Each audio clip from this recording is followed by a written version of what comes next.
एलपीजीचे दर कमी करण्यात आले असून 12 लाखांपर्यंतच्या उत्पन्नावर आता कोणताही कर आपल्याला भरावा लागणार नाहीये आणि हे महत्त्वपूर्ण नियम आणि हे बदल कधीपासून लागू होणार आहेत पाहूया। एप्रिल महिना सुरू झाला आहे आणि पहिल्या दिवसापासूनच देशात अनेक मोठे बदल लागू करण्यात आले आहेत।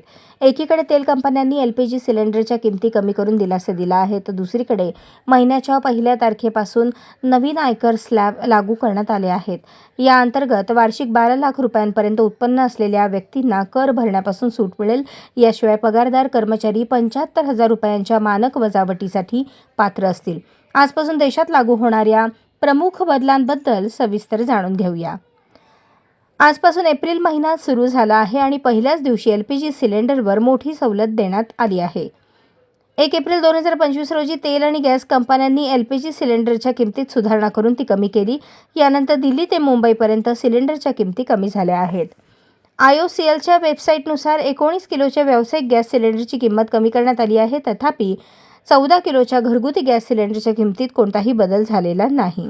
नवीन कर वर्ष सुरू होताच 1 एप्रिलपासून नवीन कर स्लॅब देखील लागू करण्यात आले आहेत। 2025च्या अर्थसंकल्पात सरकारने मध्यम वर्गाला दिलासा देण्यासाठी अनेक मोठ्या घोषणा केल्या, ज्यामध्ये कर स्लॅबमध्ये बदल, TDS, कर सवलत आणि इतर गोष्टींचा समावेश होता।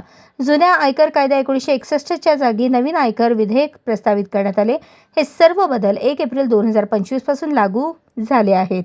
नवीन कर स्लॅब अंतर्गत वार्षिक 12 लाख रुपयांपर्यंत उत्पन्न असलेल्या व्यक्तींना कर भरण्यापासून सूट मिळेल। याशिवाय पगारदार कर्मचारी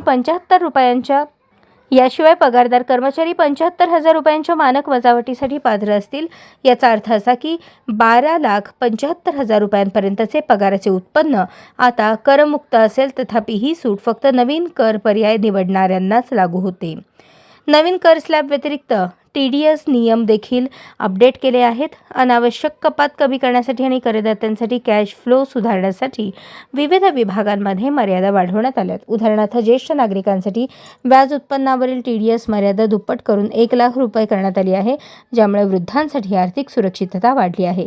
त्याचप्रमाणे भाडे उत्पन्नावरील सूट मर्यादा वार्षिक 6 लाख रुपये करण्यात आली आहे, ज्यामुळे घरमालकांवरील भार कमी होईल आणि शहरी भागात भाडे बाजाराला चालना मिळू शकेल। 1 एप्रिलपासून स्टेट बँक ऑफ इंडिया आणि पंजाब नॅशनल बँक यांसह अनेक बँकांनी त्यांच्या ग्राहकांच्या बचत खात्यांमध्ये किमान शिल्लक रकमेशी संबंधित नियमांमध्ये सुधारणा केली आहे।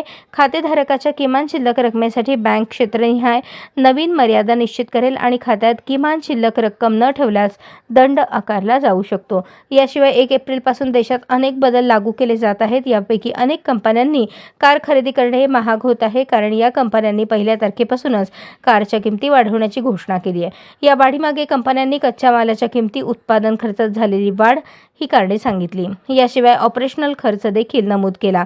ज्या कंपन्यांच्या गाड्या महाग होत आहेत त्यात मारुती सुझुकी 4% वाढ, टाटा मोटर्स KI 3% वाढ, ह्युंदाई 3% वाढ, महिंद्रा 3% वाढ आणि रेनॉल्ट 2% वाढ यांचा समावेश आहे।